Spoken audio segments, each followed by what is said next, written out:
Hello and welcome, स्वागत है आपका वीआरएस एकेडमी में। इस वीडियो में हम सिंपल इंटरेस्ट पढ़ने वाले हैं। इससे पहले मैंने परसेंटेज प्रॉफिट लॉस इस चैनल पे कंप्लीट कर दिया है, तो प्लीज़ आप जाके उन वीडियो को देख लें, जिससे कि आपका परसेंटेज स्ट्रांग होगा। अगर परसेंटेज स्ट्रांग होगा तो इस चैप्टर को आप इजीली से समझ पाएंगे, बिकॉज यहाँ पे हम सिंपल इंटरेस्ट या कंपाउंड इंटरेस्ट में हम कोई फार्मूला यूज नहीं करने वाले हैं। टोटली हम परसेंटेज का यूज करने वाले हैं और परसेंटेज के यूज से ही आप इन क्वेश्चन को अच्छे से डील कर पाएंगे। चलिए, इस वीडियो में हम सिंपल इंटरेस्ट पढ़ने वाले हैं, साधारण ब्याज, और इसका कुछ बेसिक अंडरस्टैंडिंग लेते हैं और आपको समझाते हैं कि यूजुअल लाइफ में, दैनिक जीवन में हम सिंपल इंटरेस्ट यूज कैसे करते हैं। फिर उसके बाद हम मैथमेटिकल टर्म भी आपको बताएंगे और ईजिली आप क्वेश्चन को सॉल्व कर सकेंगे। तो चलिए यहाँ पे देखते हैं कि मान लीजिए आपके पास 1000 रुपये हैं। कितने हैं? 1000 रुपीज़ हैं, ठीक है ना। अब आप 1000 रुपीज़ अगर बैंक में रख देंगे तो बैंक आपको कुछ ब्याज देगा, कुछ इंटरेस्ट देगा, ठीक है, उससे आपका पैसा बढ़ेगा। लेकिन आप किसी दोस्त को, अपने दोस्त को या कोई जो आपसे उधार लेना चाहता है, उसको आप 1000 रुपये दे देते हैं, ठीक है ना। 1000 रुपये दे देते हैं तो भाई अगर अगर आप उसे 1000 रुपये देते हैं ना, तो आप उसे तभी देंगे जब आपको कुछ फ़ायदा हो, ठीक है। ऐसे तो है नहीं कि 1000 रुपये उसको दे दिए और वो आपका टाइम 10 साल तक रखे रहा, 10 ईयर, उसके बाद भी आपको 1000 रुपये लौटा दिया, तो कोई मतलब है नहीं है भाई। इससे अच्छा हम बैंक में रख दें, बैंक में हमें ब्याज मिल जाएगा, ठीक है। तो आप क्या बोलते हो अपने दोस्त से कि भाई 1000 रुपये ले लो और जब आप मुझे पैसे देना ना, लौटाना ना, तो मैं आपसे कुछ फीस चार्ज करूंगा, आपसे कुछ ज़्यादा पैसे लूँगा। मान लो कि अगर आप बोल देते हो कि भाई 1000 रुपये मैं आपको देता हूँ, आपसे मैं 10%, कितना? 10% ज़्यादा अमाउंट लूँगा। इस अमाउंट का, इस 1000 रुपये का 10% ज़्यादा लूँगा। यहाँ पे आप 10% अगर ज़्यादा लेगा ना, तो 1000 का 10% कितना हो जाएगा? 1000 का 10% भाई परसेंटेज में इजीली हमने आपको बताया कि परसेंटेज कैसे कैलकुलेट किया जाता है। तो 1000 का 10% 100 रुपये हो जाएगा, ठीक है। अब 1000 का 10% 100 रुपया हो गया। तो यहाँ भी एक चीज़ और मायने रखती है, टाइम। देखिए, मान लीजिए 1000 रुपये आपने उसको दे दिया और वो 1000 रुपये मान लो वो 5 साल तक रखे रहा, यूज करता रहा। फिर बाद में आपको उसने 1000 रुपये जो लिए थे उधार वो दे दिया, 100 रुपये ये दे दिया, तो टोटल उसने कितना दे दिया? 1100 रुपये दे दिया, ठीक है। 5 साल तक यूज करता रहा, आपको ज़्यादा अमाउंट कितना दिया? 10%, मतलब 100 ही रुपये दिया। तो यहाँ पे एक फैक्टर और आ जाता है, टाइम, कि आपने उसको क्या बोला कि भाई 1000 रुपये तो ले ले और 10% ज़्यादा दियो। कितना ज़्यादा दियो? 10%, और पर ईयर दियो। कितना? Per year. पर ईयर मतलब हर साल आप मुझे 10% दीजिएगा, ठीक है। अगर मान लो वो आदमी आपके पैसे को कितने साल? 3 साल यूज करता है, 3 ईयर तक यूज करता है, तो यहाँ से आप समझ पाएंगे कि 1 साल के बाद जो आपका अमाउंट बढ़ेगा, जो अमाउंट ज़्यादा देगा वो 10% होगा। दूसरे साल क्या भी देगा? ये भी दूसरे साल 10% देगा ज़्यादा, ठीक है। तीसरे साल भी 10% ज़्यादा देगा। तो टोटल अमाउंट 3 साल के बाद कितना ज़्यादा लोगे? उससे आप 30% ज़्यादा लोगे, ठीक है। अब 1000 का 30% कैसे निकालते हैं? 1000 का 30% मैंने आपको बताया है। इसका 1000 का 30% कितना आ जाएगा? 0 से 0 काट दीजिए, 300 आ गया, ठीक है ना। 10% हर साल ज़्यादा अमाउंट अगर आप लेंगे तो 3 साल बाद आप उससे 300 रुपये ज़्यादा लेंगे और प्लस अपना 1000 रुपये भी लेंगे। तो 3 साल बाद आप जो उससे अमाउंट रिटर्न में लेंगे ना, वो लेंगे अपने 1000 रुपये, प्लस में कितना? 300 रुपये ये जो ज़्यादा लेंगे 10% के हिसाब से 3 साल में। टोटल आप उससे 1300 रुपया लोगे। कितना लोगे? 1300 रुपये लोगे, ठीक है ना। अब यहाँ पे ये तो बात हो गई कि यूजुअल लाइफ में हम कैसे कैलकुलेट करते हैं। यहाँ पे हम बात करेंगे मैथमेटिकल टर्म में कि ये जो प्रोसेस हुआ ना, 1000 रुपये दिया, फिर 10% पर ईयर लिया उसने, तो 30% ज़्यादा लिया, ये इतना ज़्यादा, टोटल इतना ज़्यादा लिया, प्लस टोटल अमाउंट कितना उसको रिटर्न में मिलेगा? 1300 मिलेगा। तो इसको मैथमेटिकल टर्म में हम कैसे फाइंड करते हैं और इनका नाम क्या देते हैं, ठीक है ना। चलिए देखते हैं मैथमेटिकल टर्म में हम इसे क्या बोलते हैं। जो अमाउंट आप अपने दोस्त को दिए थे ना 1000 रुपये, इसको बोलते हैं प्रिंसिपल। क्या बोलते हैं? प्रिंसिपल, ठीक है। प्रिंसिपल मतलब हिंदी में इसको बोलते हैं मूलधन। क्या? मूलधन, ठीक है। अगर आप 1000 रुपये इसको दिए, इसको मूलधन बोलते हैं। और यहाँ पे आप कितने समय के लिए दिए? 3 साल के लिए दिए, तो इसको क्या बोलते हैं? टाइम। इसको हम डिनोट करते हैं टी से, ठीक है। ये जो प्रिंसिपल होता है इसको डिनोट करते हैं पी से, ठीक है। अब यहाँ पे अब हर साल उससे कितना ज़्यादा मनी आप ले रहे थे, 10% ज़्यादा ले रहे थे, तो इसको क्या बोलते हैं, रेट बोलते हैं, ठीक है ना। इसको बोलते हैं रेट ऑफ इंटरेस्ट, ठीक है, इसको रेट बोलते हैं। इसको डिनोट करते हैं आर से। अब जो 10% के हिसाब से 3 साल में जो आप उससे पैसा लिए ना, 300 रुपये ज़्यादा लिए ना, इसको क्या बोलते हैं, इंटरेस्ट। क्या बोलते हैं, इंटरेस्ट। हिंदी में इसको बोलते हैं ब्याज, ठीक है। ये 300 को ब्याज बोलते हैं। अब आप टोटल अमाउंट जो उससे रिटर्न में लिए कितना लिए, 1300 रुपये लिए। अब इस 1300 रुपये को क्या बोलते हैं, अमाउंट बोलते हैं। क्या बोलते हैं, अमाउंट। टोटल रुपया जो आप उससे लिए ये आपका हो गया अमाउंट हो गया कि 1000 रुपये दिए, 3 साल बाद 10% के रेट से ब्याज लिए, तो टोटल अमाउंट कितना रिटर्न में आप लोगे, 1300 रुपये लोगे, ठीक है। आई होप कि ये चीज़ें जो प्रोसेस ये हो रहा है सिंपल इंटरेस्ट में आपको समझ में आया होगा। सिंपल इंटरेस्ट में इस कंसेप्ट से बाहर कुछ नहीं है, बस इतना ही कंसेप्ट है सिंपल इंटरेस्ट में, कैसे कैलकुलेट किया जाता है। और हमने मैथमेटिकल फॉर्म में आपको बता दिया कि इसको मूलधन को P बोलते हैं, प्रिंसिपल को, रेट को R से डिनोट करते हैं, टाइम को T से, और जो अमाउंट होगा अमाउंट A से डिनोट करते हैं, ठीक है ना। किससे डिनोट करते हैं, A से डिनोट करते हैं। चलिए हम इस पे बेस क्वेश्चन करते हैं, जिससे कि ये आइडियाज़ आपको अच्छे से समझ में आएगा और क्वेश्चन को कैसे डील करना है वो हम आपको बताते हैं। चलिए अपना पहला क्वेश्चन देखते हैं। यहाँ पे आपको साधारण ब्याज निकालना है और आपको दिया क्या है, यहाँ पे प्रिंसिपल मतलब मूलधन दिया है 2000, रेट आपको 2% दिया है, टाइम आपको 5 साल के लिए दिया है। कितना दिया है, 5 साल के लिए दिया है। तो अगर रेट आपका 2% है 1 साल के लिए ना, तो 5 साल के लिए रेट क्या होगा भाई, जो इंटरेस्ट निकलता है ना, वो आप हमेशा ध्यान रखिएगा कि जो इंटरेस्ट निकलता है ना वो रेट इंटू टाइम होता है। क्या होता है, रेट इंटू टाइम। मतलब अगर 2% रेट है ना, टाइम अगर 5 ईयर है ना, तो टोटल इंटरेस्ट रेट क्या हो जाएगा, 10% का हो जाएगा। क्या होगा, 10% का यहाँ पे इंटरेस्ट रेट हो जाएगा। तो इस क्वेश्चन में हम देखते हैं कि 2000 अगर प्रिंसिपल है, 2% रेट है 5 साल के लिए, तो आपका जो इंटरेस्ट रेट बनता है कितना बनेगा, 10% बनेगा। अब अगर भाई इसका 10% बन रहा है ना, तो 2000 का 10% कितना होगा भाई, 2000 का 10% हमने आपको बताया था, इधर से एक दशमलव लगा दो, कितना हो जाएगा, 200 रुपये हो जाएगा। ये आपका आंसर आ जाएगा, कितना, 10% की वैल्यू 200 रुपये। तो 2000 पे 2% की रेट से 5 साल के लिए जो इंटरेस्ट बनेगा वो 200 रुपये बनेगा। आप सिंपल इंटरेस्ट में ये भी ध्यान रखिएगा कि जो रेट हर साल बनता है ना, वो अपने प्रिंसिपल पे ही बनता है। जैसे कि मान लो 2% पहले साल पे लगा ब्याज, फिर अगले साल जो ब्याज लगेगा 2% ना, वो 2000 पे ही लगेगा। फिर अगले साल जो ब्याज लगेगा 2%, वो भी 2000 पे लगेगा। तो इससे हम क्या करते हैं, डायरेक्ट कैलकुलेट कर लेते हैं रेट अपना कि 2% 1 साल का है तो 5 साल का 10% होगा। अगले क्वेश्चन में अपने देखते हैं कि 3200 प्रिंसिपल है, 3% रेट है 5 साल के लिए, इसमें भी है, तो कितना हो जाएगा भाई, 3% रेट है 5 साल के लिए, कितना हो जाएगा, 15% हो जाएगा। 5 तिहाई 15%। अब 3200 का 15% कैसे कैलकुलेट करोगे, यहाँ पे आप कैलकुलेशन भी सिंपल करना सीखिए कि अगर आप या तो ऐसे करोगे 3200 इंटू 15%, ठीक है ना, ये करोगे काटा पीटी करोगे तब भी आ जाएगा कितना, 15 चौको 15 दूनी 30, 3 आया, 15 3 45, 45 3 48, 480 आ गया, ठीक है। आप या तो ऐसे डायरेक्ट कर लो, नहीं तो आप अगर सिंपल कैलकुलेशन करना चाहते हो तो कैसे करोगे, 15% मतलब क्या होता है, 10% प्लस 5%, ठीक है। अब 3200 का 10% कितना होगा, हमने हमेशा परसेंटेज में बताया कि जब 10% निकालना हो ना, इधर से राइट साइड से एक अंक पे दशमलव लगा दो, कितना हो जाएगा, 320। अगर ये वैल्यू 10% है ना, तो 5% इसका आधा होगा, इसका आधा कितना होगा, 320 का आधा 160 होगा। दोनों को आप ऐड करोगे ना, कितना आ जाएगा, 480।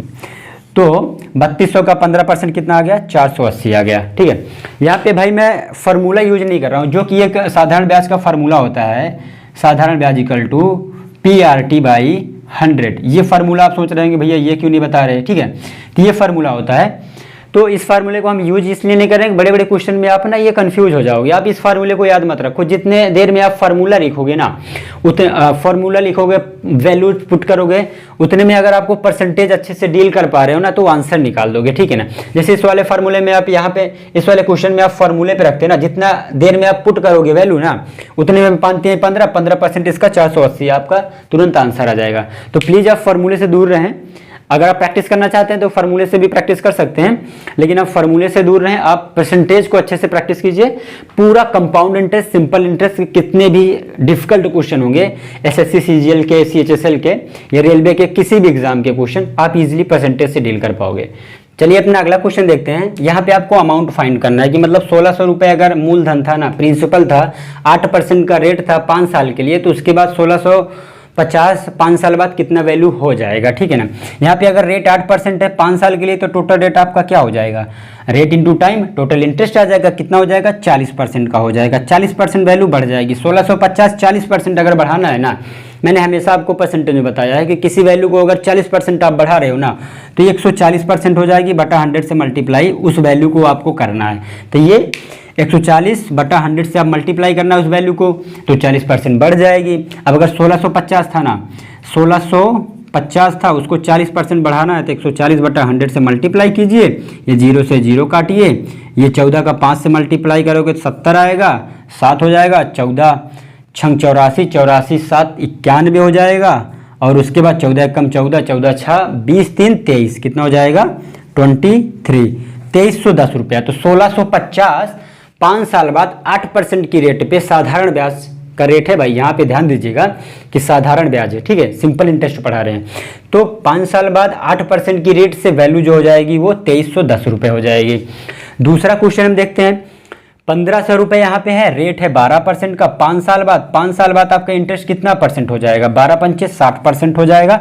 अब 1500 को 60% बढ़ाना है, तो 1500 को 60% बढ़ाना है, तो 1500 इंटू 160 बटा 100, ये 0 से 0, 0 से 0 गया, 15 0, 16 0 0, 16 पंचे 80, फिर 0, 16 कम 16 और 16 8 24, कितना हो जाएगा 24, ये वैल्यू आपका आ गया 2400। तो 1500 रुपये 12% की रेट से 5 साल में 2400 रुपये हो जाएगा। आई होप कि ये क्वेश्चन आपको समझ में आ रहा होगा। और ये मत सोचिएगा कि भैया बड़े आसान क्वेश्चन करा रहे हैं, क्योंकि एग्जाम में आसान क्वेश्चन ही आ रहे हैं। ऐसे क्वेश्चन आता है, इसको आप वर्ड में दे देगा कि 1600 रुपये मूलधन है, 8% की रेट में 8% की रेट से 5 साल में कितना अमाउंट हो जाएगा। ऐसे ही क्वेश्चन एग्जाम में आते हैं। आप एनटीपीसी का उठा लीजिए जो अभी एग्जाम हुआ है, और ग्रुप डी का उठा लीजिए, एसएससी के क्वेश्चन उठा लीजिए, ठीक है। तो ऐसे आसानी क्वेश्चन आते हैं। चलिए हम वर्ड फॉर्म में क्वेश्चन कराते हैं, वो भी क्वेश्चन जो एसएससी में आए हुए क्वेश्चन है, एसएससी हो गया, रेलवे हो गया, सारे मैं यहाँ पे प्रीवियस ईयर क्वेश्चन कराऊंगा, क्योंकि जो मैं कंसेप्ट बताया हूँ ना, आप उनको ट्राई कीजिए, देखिए प्रीवियस ईयर सारे क्वेश्चन आपके हो जाएंगे विदाउट यूजिंग फार्मूला। तो चलिए अपने क्वेश्चन हम देखते हैं। चलिए अपना पहला क्वेश्चन देखते हैं। बहुत ही सिंपल सा और बेहतरीन क्वेश्चन है, ये एसएससी का आया हुआ क्वेश्चन है, प्रीवियस ईयर क्वेश्चन है। तो यहाँ पे दिया है कि वह मूल राशि जो 5 साल में, कितने साल में, 5 साल में 6% प्रतिवर्ष की दर से 60 रुपये साधारण ब्याज देता है, ठीक है। यहाँ पे पूछ रहा है कि कोई मूल राशि प्रिंसिपल है वो 5 साल में 6% की दर से 60 रुपये ब्याज देता है, तो वह प्रिंसिपल ही बताना है, ठीक है। यहाँ पे देखिए हम फार्मूला यूज नहीं करेंगे प्लीज़। हम जैसे आप सॉल्व कर रहे हैं, आप वीडियो को रोक के, वीडियो को पॉज करके खुद आप बिना पेन उठाए सॉल्व कर सकते हैं ऐसे क्वेश्चन को। चलिए यहाँ पे देखते हैं। अगर 5 साल है, 6% ब्याज है ना, 6% का रेट है प्रतिवर्ष, तो 5 साल में 1 साल का 6% है, तो 5 साल में कितना हो जाएगा, सीधे आप कैलकुलेट कीजिए, 5 × 6 कितना हो जाएगा 30%। अगर 1 साल में 6% है, तो 5 साल में 30% का ब्याज होगा कि नहीं होगा भाई, 30% होगा। और ये 30% दिया है, कितना रुपए है, 60 रुपये। कितना रुपए है, 60 रुपये। 1% निकाल लो, 1% 60 बटा 30 कितना आ जाएगा, 2 आ जाएगा, ठीक है, 2 रुपये आ जाएगा। अब आपको क्या निकालना है, मूलधन निकालना है, तो मूलधन 100% निकालना है मेरे भाई। जब 100% निकालना है तो इधर भी 2 × 100 कितना आ गया, 200 रुपये आ गया, ठीक है। तो वह जो मूलधन अपना होगा वो कितना होगा, 200 रुपये होगा। आई होप कि ये क्वेश्चन आपको समझ में आया होगा। एसएससी का आया हुआ क्वेश्चन है, ऐसे इजी क्वेश्चन एग्जाम में आते हैं। आप डिफिकल्ट क्वेश्चन के पीछे मत भागिए प्लीज़, बिकॉज पूरे 100 क्वेश्चन में 4-5 ही क्वेश्चन ऐसे डिफिकल्ट आते हैं जो आपको स्किप करने होते हैं, क्योंकि आप अगर ग्रुप डी दिए होंगे ना पिछले 2018 का, तो वहाँ पे आप देखे होंगे कि नॉर्मल जो कट ऑफ थी हर जोन की ना, वो एवरेज में 70 ही थी। तो आपको पूरे 100 क्वेश्चन ना करने हैं भाई, 100 क्वेश्चन नहीं करने हैं, आपको सिर्फ 80 क्वेश्चन, 80 to 85 क्वेश्चन अटेम्प्ट करने हैं, 10 से वो भी एक्यूरेसी के साथ करने हैं, ठीक है। जो 4-5 क्वेश्चन डिफिकल्ट आते हैं उन्हें आप स्किप कर सकते हैं, फिर भी आपका सिलेक्शन नहीं रुकेगा, ठीक है ना। तो आप डिफिकल्ट क्वेश्चन के पीछे मत भागिए, इजी क्वेश्चन ही बार बार प्रैक्टिस कीजिए, कम समय में आप कैसे उसको एग्जीक्यूट कर सकते हैं, ठीक है। तो ऐसा नहीं है मैं एकदम आसान क्वेश्चन कराऊंगा कि वो एग्जाम में जिस टाइप के क्वेश्चन आए हैं वो मैं सारे कवर करूंगा। चलिए देखते हैं अपना दूसरा क्वेश्चन, बहुत ही आसान क्वेश्चन है, अच्छा क्वेश्चन है, प्रीवियस ईयर क्वेश्चन है, पिछले एसएससी में आया हुआ क्वेश्चन है। कितने वर्षों में 3000 रुपये की राशि पर प्रति वर्ष 12% की दर से 1080 रुपये साधारण ब्याज मिलेगा। यहाँ पे टाइम पूछ रहा है कि अगर 3000 रुपये आपके पास हो ना, 12% की दर से 1080 रुपये ब्याज मिल जाता है आपको, तो पूछ रहा है कि कितना टाइम लगेगा, ठीक है। चलिए यहाँ पे मैं 2 मेथड से आपको करके दिखा देता हूँ, एक कन्वेंशनल मेथड से, फार्मूले से भी कर देता हूँ, बिकॉज बहुत सारे बच्चे ये होंगे कि भाई ये डायरेक्ट आप कर रहे हो परसेंटेज का यूज़ करके, तो यहाँ पे हम फार्मूला भी बता देते हैं, पर फार्मूला अक्सर मैं यूज़ करता नहीं, और आपको भी ये सलाह दूंगा कि आप फार्मूला नहीं यूज़ करें, बहुत ही कन्फ्यूजिंग होता है बड़े बड़े क्वेश्चन में। तो चलिए अगर हम फार्मूला यूज़ करते हैं तो क्या होता है, ब्याज बराबर क्या होता है फार्मूला, ब्याज बराबर PRT/100 होता है, यही होता है। ब्याज आपका क्या दिया है, 1080 दिया था, और P क्या दिया था, 3000 दिया था, ठीक है। R दिया था 12%, T आपका निकालना था, ये 100 से नीचे मल्टीप्लाई डिवाइड था, 0 से 0 कट गया, इधर से 1 0 गया, और 3 53 3 6 18, ठीक है ना। ये 36 आ गया, 12 से इसको काट दो, बात ये 36, यहाँ से T इक्वल टू क्या आ गया, 3 ईयर आ गया, ठीक है। यहाँ से T आपका आ गया 3 ईयर। तो यहाँ से आप फार्मूले का यूज करके भी लगा सकते हैं, ब्याज इज इक्वल टू साधारण ब्याज जो होता है, साधारण ब्याज का फार्मूला होता है, क्या होता है, साधारण ब्याज का फार्मूला होता है PRT/100, यहाँ से भी आप निकाल सकते हैं 3 ईयर्स। लेकिन मैं क्या यूज करता हूँ, ये जो परसेंटेज का यूज करते हैं हम, इसको आप बिना पेन उठाए ही सॉल्व कर सकते हैं क्वेश्चन को। तो यहाँ पे आप कैसे करेंगे, देखिए 3000 रुपये था, 12% का रेट था, 1080 रुपये आपको ब्याज मिला था। तो आप ये देख लीजिए कि 1080 रुपये 3000 का कितना परसेंट है, भाई 1080 ब्याज मिल रहा था, तो आप ये देख लीजिए कि 1080 3000 का कितना परसेंट है। तो परसेंट निकालने के लिए हमने आपको परसेंट में बताया है, 1080 बटा 3000 कर दीजिए, इंटू 100 कर दीजिए, ये 0 से 3 0 काट दीजिए, ये भी 3 0 काट दीजिए, ये 36 टाइम चला जाएगा। अब आ गया जो रेट आएगा 36% आएगा, ठीक है ना।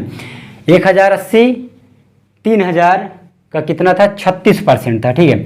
अब अगर 12% पर ईयर से मिल रहा है रेट उसको ना, तो 36 कितने साल में मिलेगा, सीधे आप देख लीजिए ना भाई, 36% अगर टोटल मिल रहा है और 12% 1 साल का है, तो 36 को 12 से आप डिवाइड कर लीजिए, कितना आ जाएगा, 3 साल आ जाएगा। तो टाइम यहाँ पे क्या होगा, 3 साल। आप वैसे भी समझ सकते हो कि अगर 12 1 साल में मिला है तो 36 कितने साल में मिलेगा, भाई 12 तिहाई ना 36 होता है, तो 3 साल में मिलेगा, तो यही आपका आंसर हो जाएगा। आई होप कि ये क्वेश्चन दोनों तरीके से आपको समझ में आया होगा, लेकिन मैं प्रेफर करता हूँ परसेंटेज को, तो आप परसेंटेज को प्रैक्टिस कीजिए और अच्छे से क्वेश्चन बिना पेन उठाए कर सकते हैं। चलिए अपने अगला क्वेश्चन देखते हैं। चलिए अपना थर्ड क्वेश्चन देखते हैं। देखने में तो बहुत बड़ा है, पर है बहुत छोटा सा, बहुत आसान सा, एसएससी सीजीएल का आया हुआ क्वेश्चन है। देखिए हम इसको कितना इजीली अटेम्प्ट करते हैं। यदि 2 साल में किसी राशि का साधारण ब्याज, क्या साधारण ब्याज 1/5 हिस्से के बराबर हो जाता है, 2 साल में उसका जो साधारण ब्याज है वो 1/5 हिस्से के बराबर हो जाता है, मतलब उसके प्रिंसिपल का 1/5 हो जाता है साधारण ब्याज, ठीक है। तो रेट आपका पूछ रहा है ब्याज की वार्षिक दर। जब साधारण ब्याज 1/5 हो जाता है तो इसका मतलब 1/5 तो फ्रैक्शन में है, साधारण ब्याज जो 1/5 है वो फ्रैक्शन में है, 1/5 हो जाता है प्रिंसिपल का। तो जब फ्रैक्शन में है तो इसको परसेंटेज निकालने के लिए आप 100 से मल्टीप्लाई कर दो, कितना जाएगा, 20%। अगर आप यहाँ से क्वेश्चन में देख सकते हैं कि अगर 2 साल में 20% ब्याज हो रहा है ना, तो 1 साल में कितना होगा, 1 साल में भाई इसका आधा कर दो, कितना हो जाएगा, 10%। तो जो रेट होगा ना, रेट ऑफ इंटरेस्ट होगा वो 10% होगा। आई होप कि ये क्वेश्चन छोटा सा था, जो कि एग्जाम में आया वो क्वेश्चन था, आपको समझ में आया होगा। ये क्वेश्चन आपके लिए होमवर्क है, इसको आप देख लीजिए, ठीक है। ये क्वेश्चन आप इसका आंसर ज़रूर कमेंट कीजिएगा, इसके पहले जो मैंने क्वेश्चन करा है सेम उसी कंसेप्ट पर ये बेस है क्वेश्चन। इसका आंसर आप कमेंट कीजिएगा, जिससे कि मुझे भी ये समझ में आए कि मैं जो कंसेप्ट आपको सिखाना चाह रहा हूँ वो आप अच्छे से सीख पा रहे हैं। तो आप इसका आंसर आप इसको सॉल्व कीजिए। सॉल्व करने के बाद इस क्वेश्चन का आंसर दिया गया है, पहला ऑप्शन है 2.5, दूसरा है 10%, तीसरा है 5% और चौथा है 8%। तो आप कमेंट में आंसर जरूर कीजिएगा। इस वीडियो में इतना ही। अगर वीडियो आपको पसंद आया तो प्लीज़ वीडियो को लाइक करें और ज़्यादा से ज़्यादा स्टूडेंट तक शेयर करें, जिससे कि ज़्यादा से ज़्यादा स्टूडेंट को ये फ़ायदा पहुंचा सके। और आप हमारे चैनल पे नए हैं तो प्लीज़ चैनल को सब्सक्राइब कीजिए और बेल आइकन को दबाइए, जिससे कि आने वाली हमारी कोई भी वीडियो आप मिस ना करें। मिलते हैं अगली वीडियो में। धन्यवाद।